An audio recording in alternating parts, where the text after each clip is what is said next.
¿Qué te hizo darte cuenta instantáneamente de que este amigo no es un amigo de verdad? Historia 1. Yo había estado llevando a una chica, que creía que era mi amiga, a la escuela y de regreso durante la secundaria. Se suponía que no debía viajar con otros adolescentes, pero debido a los horarios de trabajo de su madre, podíamos hacerlo sin problemas. Yo pensaba que éramos cercanas. Un día, mientras volvíamos a casa, los frenos de mi auto fallaron. Estábamos a unas 2 cuadras de su vecindario cerrado. Logré llegar con cuidado y estacioné en su casa para llamar a una grúa. Ella se volvió loca. Me dijo que no podía quedarme. Sabía que mis frenos no funcionaban porque también estaba aterrorizada cuando no podíamos detenernos. Me dijo que quería ir al cine ese fin de semana con otros amigos y que su mamá la castigaría si me veía en su casa. Le ofrecí mentir y decir que solo me detuve ahí porque mi auto había fallado de camino a mi casa. De todas formas, tenía que pasar por su vecindario para llegar a la mía. Ella se negó. Comenzó a gritarme. No le importaba lo que pasara, tenía que irme. Incluso empezó a llamar al guardia de la entrada para decirle que había entrado ilegalmente y que la estaba amenazando. En ese momento dejé esa amistad y me alejé de ella. Logré llevar mi auto lentamente a un mecánico no muy lejos, pero nunca olvidé lo horrible que se sintió saber que pude haber salido gravemente herida y a ella no le habría importado. Ella solo quería ir al cine. Días después, tuvo el descaro de llamarme tímidamente para pedirme que la llevara a la escuela. Le dije que estaba demasiado ocupada y que ya no tenía tiempo. Después de todo, quería ayudarla a obedecer las reglas de su mamá. Terminó yendo en autobús hasta que se graduó. Historia 2. Después de 20 años de amistad con una mujer que en su momento conocía bien, pasé por un divorcio. Ella casi inmediatamente dejó de hablarme, abandonó a su esposo de 25 años, se mudó y se lanzó tras mi futuro exmarido. Mi futuro exmarido no quería saber nada de ella en el aspecto romántico y rechazó rotundamente sus avances. Eventualmente, ella volvió arrastrándose con su esposo, con quien sigue actualmente. Más tarde me enteré de que sus 3 hermanos la confrontaron en una intervención, preguntándole qué demonios estaba pensando al lastimar a su buen esposo y a su buena amiga, yo. Además de arriesgarse a arruinar su amistad de la infancia con mi ex, ya que las familias de ambos eran viejas amigas en esta ciudad y tenían una larga historia. Ella fingió no saber de qué estaban hablando y continuó con su plan. En ese momento me sentí completamente traicionada, alternando entre estar devastada y furiosa por su traición y por su falsa amistad de décadas conmigo. La realización de que estuvo así de cerca de mí durante 20 años solo para estar cerca de mi esposo, sigue siendo impactante, incluso 7 años después. Pero no puedo evitar reírme del ridículo social que se trajo a sí misma y de su actual estado de miseria. Mi ahora exmarido está casado nuevamente, y yo estoy saliendo con alguien. Él y yo coparentamos y nos llevamos muy bien, y nuestros hijos son amados por todos nosotros. Su amistad con ella ya no existe. Ella se ha dejado llevar al punto de estar casi tan ancha como alta. Uno cosecha lo que siembra, maldita sea. Historia 3. Él y su novia preguntaron si podían pasar el día de Navidad con mi esposo, mis hijos y conmigo porque, de lo contrario, estarían solos en casa todo el día con nada más que comida chatarra para comer. Ninguno de los dos sabía cocinar. Organicé el transporte de ida y vuelta, tampoco sabían conducir. Preparé una cena navideña completa para todos.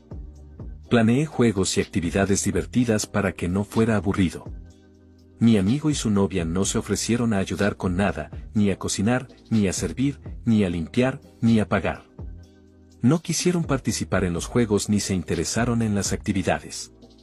Solo querían sentarse en el sofá y comer. Y luego comenzaron las quejas. Se quejaron porque teníamos Pepsi en lugar de Coca-Cola. Se quejaron porque teníamos leche semidescremada en lugar de leche entera. Se quejaron porque mi esposo no jugó videojuegos con ellos, estaba ocupado con los niños mientras yo cocinaba. Se quejaron porque no había puré de papas además de papas asadas. Se quejaron porque querían otros vegetales diferentes a los que yo estaba sirviendo. No nos agradecieron por nada. No hace falta decir que me sentí aliviada cuando se fueron a casa. La amistad no duró mucho después de eso. Historia 4. Ella. A las 2 semanas de habernos conocido, ya le decía a la gente que yo era su mejor amiga. Me contó, completamente sin que yo le preguntara, que su novio, a quien yo conocía, había sido violado en el pasado y que estaba preocupada por haber contraído una ETS de él como resultado. Por lo que sé, no habló de esto con él.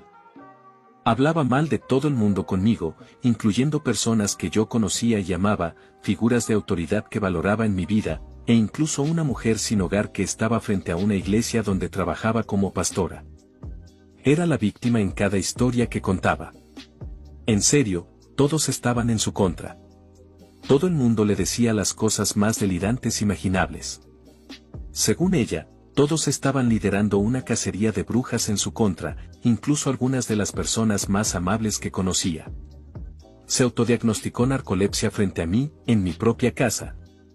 Como una respuesta directa a que yo le estaba contando sobre todos los estudios del sueño que estaba haciendo para diagnosticarme un trastorno del sueño que imita la narcolepsia y que es la principal razón por la que no puedo conducir. También se había autodiagnosticado con TOC años antes de conocerla. Gracias al cielo que en ese momento no me habían diagnosticado a mí, porque de lo contrario habría querido matarla por apropiarse de un trastorno que, a veces, me hace querer quitarme la vida. Sacó del closet como no binario a un menor de su iglesia sin saber cómo me sentía al respecto o si yo se lo diría a alguien más. Esa fue la razón por la que nunca me atreví a salir del closet con ella, porque entonces todo el mundo lo sabría, incluida mi familia. Me hizo 1000 promesas sobre invitarme a una feria renacentista con sus amigos en Texas y a su boda en las Bahamas. Me dejó de lado en el momento en que se mudó y se olvidó completamente de mi existencia. No fui invitada a una feria renacentista en Texas. No fui invitada a su boda en las Bahamas. Supe que su matrimonio no duró ni un año. Historia 5. Mi esposo y yo solíamos administrar un lugar de música en vivo. Pasamos 2 años trabajando sin parar para convertirlo en un lugar muy respetado al que la gente viajaba kilómetros para visitar. Llegó la pandemia de COVID, tuvimos que cerrar, nos quedamos sin ingresos y nuestros jefes se quedaron con el dinero de los subsidios que debimos haber recibido, no vimos ni un centavo de ellos. Obviamente, fue uno de los momentos más estresantes de toda mi vida. Mi amiga vino a visitarme y pasó todo el tiempo que estuvo conmigo hablando de lo increíble que era que le estuvieran pagando por estar sin trabajar y lo fácil que era su vida. No le guardé rencor por eso, pero no me hizo ni una sola pregunta sobre cómo estábamos mi familia y yo. Después de eso, reflexioné sobre nuestra amistad y recordé cuando la llamé para decirle que estaba a punto de dar a luz. Y me contó que no había dormido porque había estado de fiesta toda la noche y que se había acostado con un tipo en su coche, jaja. Me di cuenta de que ya no tenía más tiempo para darle después de que se fue de mi casa ese día. Historia 6. Yo era una adolescente, mi padre estaba muriendo, mi mejor amiga acababa de dejarme después de publicar y decir cosas crueles sobre mi salud mental en todas partes.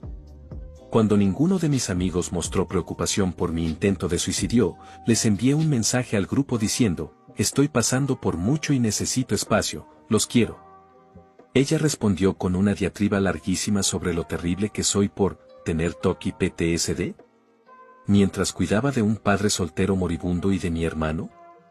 ¿Y dejaba la escuela secundaria para convertirme en la cuidadora principal de mi familia? Párrafos de odio que había estado reprimiendo durante meses salieron disparados a toda velocidad, y todo giraba en torno a su propia salud mental, pero me culpaba a mí directamente. Una semana después fui a una fiesta y me fui temprano porque esos amigos estaban allí y me sentía incómoda. Uno me escribió cuando llegué a casa. Fui dolorosamente honesta y vulnerable sobre lo herida, pequeña y asustada que me sentía. Otra amiga me escribió para decirme que ella había estado parada en la mesa leyendo esos mensajes en tiempo real a toda la fiesta de la que acababa de irme. Fue brutal y humillante.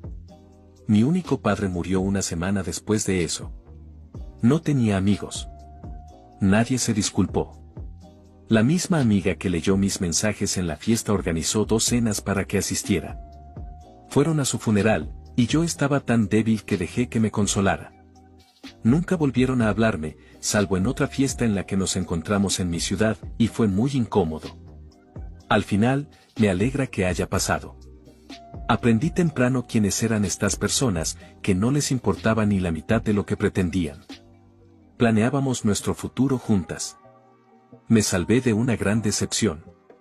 Aprendí muchísimo sobre ser una buena amiga, estar para los demás, cómo confiar, cómo reconocer amistades sanas e insanas. Y sé que ellas tendrán que vivir el resto de sus vidas con todo lo que hicieron. Yo cometí errores, muchísimos. Fui egoísta. Estaba en modo supervivencia. Ahora sé mucho mejor cómo actuar. Historia 7.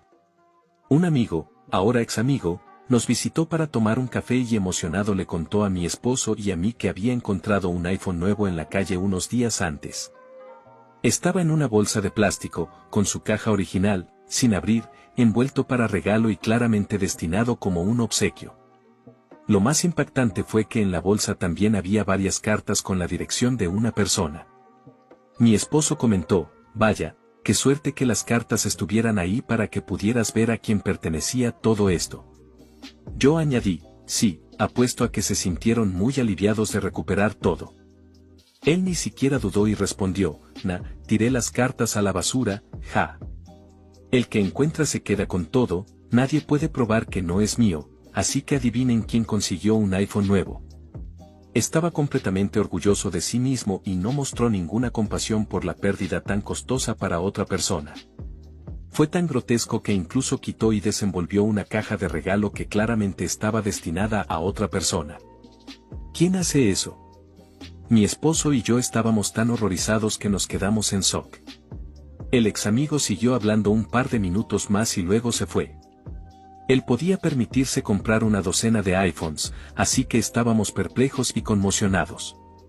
A mi esposo y a mí nos gusta cocinar, y como el ex amigo no tenía familia en los Países Bajos, lo invitábamos regularmente a tomar café o cenar, e incluso una vez se fue de vacaciones con nosotros y otra familia. Algún tiempo después, intentó contactarse con mi esposo insinuando que hacía tiempo que no cenaba con nosotros en nuestra casa, pero mi esposo le dijo que mejor reservara un restaurante con su nuevo iPhone, y luego lo bloqueó. Al parecer, apareció en nuestra casa cuando mi esposo y los niños estaban, pero yo estaba trabajando. Mi esposo le cerró la puerta en la cara. Eso fue hace al menos 7 años, y la amistad se terminó para siempre. Lo que más me molestó fue lo orgulloso que estaba de su deshonestidad. Repugnante. Asqueroso. Historia 8. Soy un hombre soltero que tuvo una mejor amiga durante más de 10 años. Nos veíamos semanalmente por un interés compartido y nos divertíamos mucho. Con el tiempo, comencé a darme cuenta de que había un desequilibrio en cuanto nos preocupábamos el uno por el otro. Todo llegó a un punto crítico cuando mi madre estaba muriendo de cáncer y me mudé a otro estado por unos meses para brindarle apoyo viviendo con ella. Regresé a casa brevemente y me reuní con mi mejor amiga, pero no me hizo ni una sola pregunta sobre cómo estaba mi mamá, a pesar de saber lo grave que era su situación. Fue un momento de revelación, y cuando volví a casa de manera permanente, empecé a notar que las conversaciones siempre giraban en torno a ella y lo que ella consideraba importante. Yo era casi incidental en la amistad. Finalmente, reuní el valor para compartir mis inquietudes con ella de manera honesta y educada, pero ella se puso a la defensiva de inmediato. Tuvimos una conversación de seguimiento en la que básicamente me atacó durante 45 minutos. Creo que apenas dije unas pocas frases. Sabía que quería desahogarse, y fue entonces cuando vi su verdadera personalidad. Me dijo directamente que no era su trabajo preguntarme cómo me sentía y que los amigos siempre estaban en segundo lugar después del trabajo porque los amigos no pagan la hipoteca. También afirmó que era demasiado mayor para cambiar y que no tenía planes de hacerlo. En ese momento, me di cuenta de lo tonto que había sido. Esta era mi mejor amiga, y básicamente no le importaba en absoluto. Me había utilizado como chofer, compañero de cena y apoyo emocional, y cuando yo necesitaba ayuda, me ofreció casi nada. Me sentí explotado y usado. Fue muy difícil, pero corté todo contacto con ella. Historia 9. Hice una nueva amiga, llevábamos siendo amigas aproximadamente un año cuando mi papá murió por suicidio. Le conté lo que había pasado, y casi de inmediato comenzó a enviarme sus problemas relacionados con pensamientos suicidas. Literalmente, textos larguísimos sobre el tema, que luego evolucionaron a casi amenazas. Como decir que quería estrellar su coche camino a casa del trabajo. Le dije que estaba en un estado realmente complicado y que no podía ser yo la persona con la que compartiera eso en ese momento. Necesitaba enterrar a mi papá, llorar su pérdida y recuperarme. Yo misma no estaba bien y tenía mis propias luchas con pensamientos similares, por lo que no estaba en condiciones de apoyarla. Le expliqué todo eso, me disculpé y le sugerí maneras de buscar ayuda. Incluso le pregunté si quería que hablara con alguien, como un amigo o un familiar suyo, para que pudiera acercarse a ellos con más confianza. Ella respondió textualmente: «Oh no, cariño, cuando yo lo digo no es tan serio, solo necesitaba a alguien con quien desahogar estos pensamientos. Pensé que para eso eran los amigos. Solo necesito escribirlo y enviarlo para sacarlo de mi pecho y sentirme mejor. Ni siquiera tienes que leerlos todos». Le sugerí que usara una aplicación de notas y le expliqué que necesitaba un tiempo con mi familia. Volví a contactarla un par de meses después, y ella decidió terminar nuestra amistad porque no pude estar ahí para ella cuando mi papá se quitó la vida. Es como si pensara que, debido a lo afectada que estaba yo por lo que había hecho mi papá, era la candidata ideal para desahogarse sobre sus propios pensamientos al respecto. Tan extraño. Historia 10. Éramos amigas desde que teníamos 11 años. Fue mi dama de honor en mi primer matrimonio. Estuvo a mi lado cuando enviudé joven con 2 hijos pequeños. Tenía tendencias de derecha, pero realmente salieron a la luz cuando comenzó a publicar en Facebook y Trump se postuló y ganó. Nunca dijo directamente que votó por él hasta 2020, cuando mencionó que no votaría por él de nuevo. Publiqué en mi página de Facebook sobre un idiota que se postulaba para el Senado en mi estado y que parte de su plataforma incluía más beneficios para las personas casadas. Esta candidata era pro familia siempre y cuando tu familia se viera como la suya. Mi amiga escribió un sermón bajo esa publicación diciendo que ya era hora de que las personas casadas obtuvieran beneficios y que estaba harta de todos los beneficios que recibían los padres solteros. Le pedí que especificara y todos sus ejemplos eran de personas que fingían no vivir juntas y no se casaban mientras tenían hijos porque no querían perder beneficios por exceder el límite de ingresos del hogar. No quiso escucharlo. Ella y su esposo fueron rechazados para recibir subsidio de guardería porque estaban apenas 500 pesos por encima del límite. De nuevo, esto era debido al ingreso del hogar, no un castigo por estar casados. Le señalé que a mí me habían rechazado por estar 28 pesos por encima del límite porque todo se basaba en el ingreso del hogar, no en cosas gratis para padres solteros. Esto fue en octubre de 2020. Nunca volví a hablar con ella después de haber hablado prácticamente a diario durante años. Historia 11.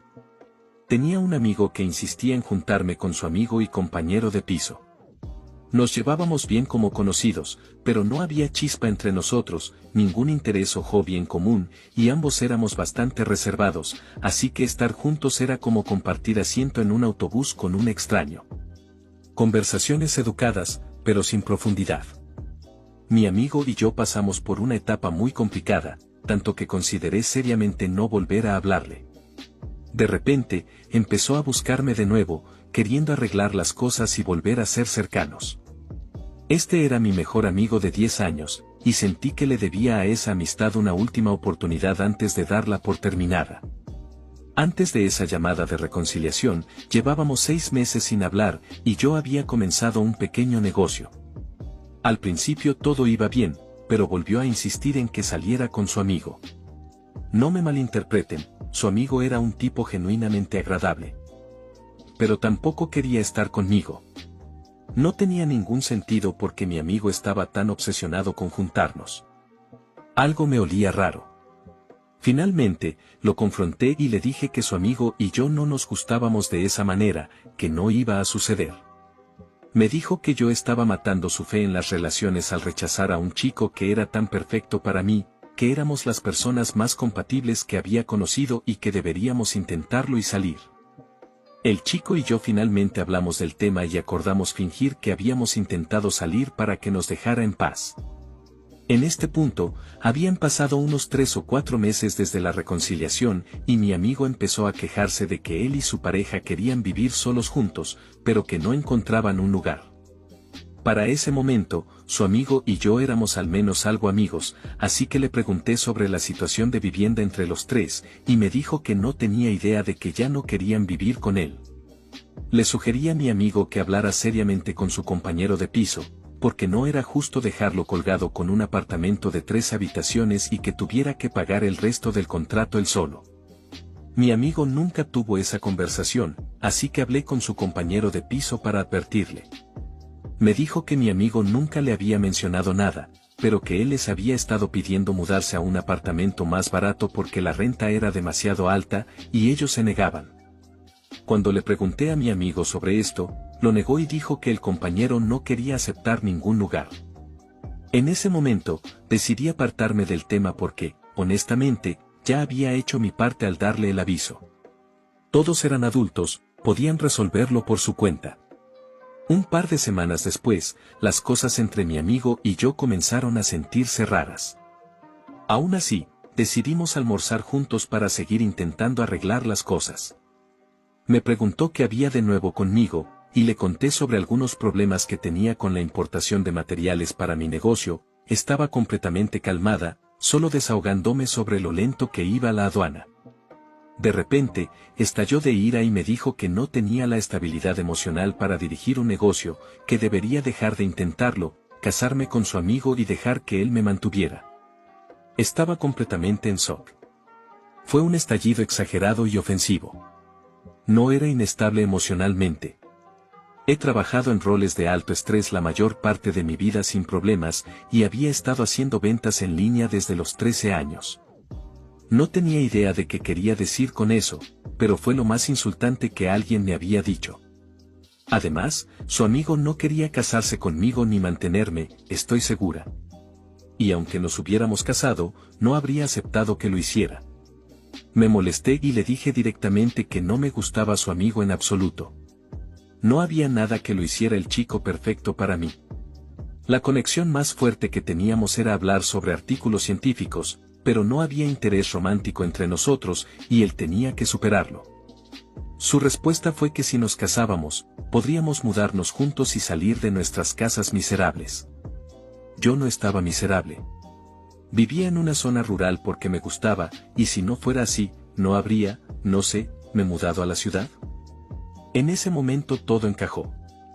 La única razón por la que había intentado reconectarse conmigo, por la que había insistido tanto en juntarme con su amigo y en recuperar nuestra relación, era porque quería que confiara de nuevo en su opinión para convencerme de sacar a su compañero de piso del apartamento. Tanto él como su pareja estaban desempleados y vivían de la asistencia social. Sin un ingreso estable, no calificaban para alquilar un apartamento en la zona, pero podían pagar el alquiler del lugar actual gracias a que el contrato estaba a nombre del compañero. Sabían que él no mentiría en una solicitud para un apartamento donde no viviría, ni quería firmar un contrato con ellos, así que la única forma de vivir solos era hacer que se mudara voluntariamente. Yo era la única mujer soltera de su edad que conocían, así que intentaron endilgarme a su compañero.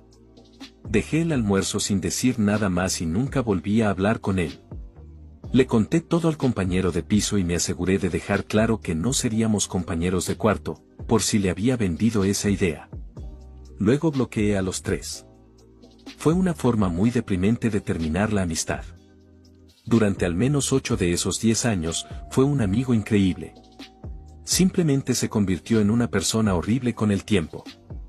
Historia 12. Este es un tema complicado. Estuve fuera del trabajo durante casi 4 meses debido a un evidente ataque a mi ética laboral. Lo que el atacante, mi actual gerente, no sabe es que me ofrecieron su puesto antes que a ellos. Estaba en un estado terrible. Una ansiedad horrible, al punto de estar tomando 20 miligramos de diazepam al día solo para poder sobrellevarlo. Lo que lo hace peor es que esta persona conocía mis problemas de salud mental y los usó en mi contra hasta el punto de casi recaer. Nunca perdono y nunca olvido. Y este desgraciado solía ser mi amigo. Le conté los secretos más profundos y oscuros de mi alma, y lo usó en su beneficio para intentar que me despidieran. No funcionó, luché con todo y después me los cargué al tomarme deliberadamente una baja médica más larga de lo que necesitaba. ¿Fui mezquino? Sí. ¿Me arrepiento? No. ¿Perjudicó al departamento en el que trabajaba? Absolutamente, lo que solo demostró lo incompetente que era el nuevo gerente y por qué primero me ofrecieron a mí el puesto. Eso me enseñó mucho. En los casi 4 meses que estuve fuera, el silencio de mis amigos fue absolutamente ensordecedor. Esto tuvo un impacto muy negativo en mí, ya que no me abro fácilmente. Me abrí y lo usaron en mi contra. Puedo contar con una mano los verdaderos amigos que tengo. Todo esto solo ha hecho que sea mucho más cauteloso. Romper mi confianza es algo enorme para mí. Usar lo que dije en confianza en mi contra es el clavo en el ataúd. Ese desgraciado está muerto para mí ahora, y siempre lo estará. Historia 13. Mi amigo y yo éramos los típicos chicos extremos, patinábamos, montábamos BMX, fumábamos marihuana y escuchábamos metal. Hacíamos cosas con carritos de supermercado como en yacas. Empecé a darme cuenta de que nuestra amistad no era como yo pensaba y de que yo tampoco era así. Estaba haciendo tonterías porque eran ideas suyas. Podía golpearme aleatoriamente, pero si yo intentaba devolverle el golpe, se enfadaba como un niño. Con pistolas de perdigones y paintball, él podía dispararme todo lo que quisiera, pero cuando era mi turno, mágicamente se quedaban sin CO2. Fumábamos toda mi marihuana, pero cuando le tocaba compartir, siempre tenía que irse o decía que ya había quedado con su novia para fumar con ella.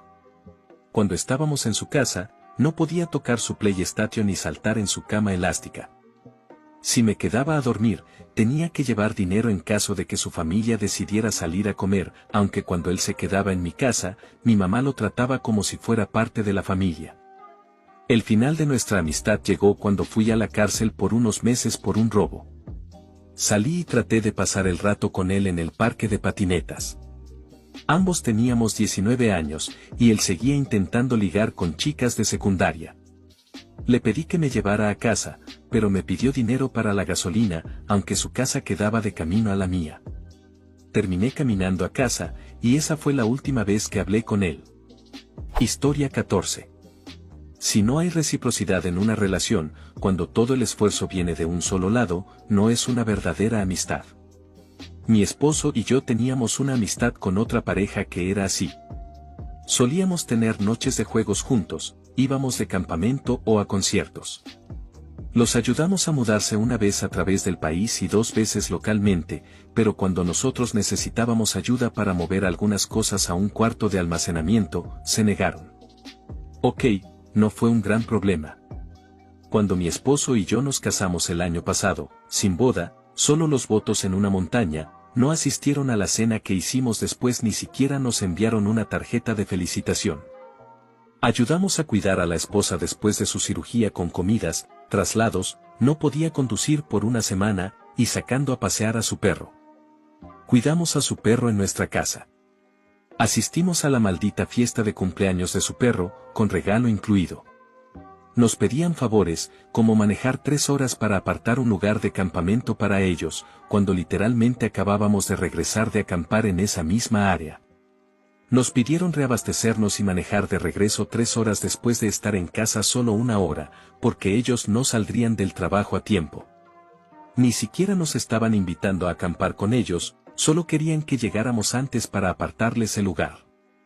Pero la gota que colmó el vaso, al menos para mí, fue cuando mi hijo adulto, a quien ellos han conocido muchas veces, casi murió hace unos meses. Tuve que volar fuera del estado para estar con él, y ni siquiera preguntaron cómo estaba ni enviaron buenos deseos. Nunca contactaron ni a mi esposo ni a mí para saber su condición después de una cirugía muy seria y una infección por estafilococo que lo puso en la UCI por más de 1 semana. No ofrecieron cuidar a nuestros gatos mientras salíamos de la ciudad deprisa. Simplemente, nada. se quedaron en completo silencio. Esa fue la última vez que hablamos con ellos.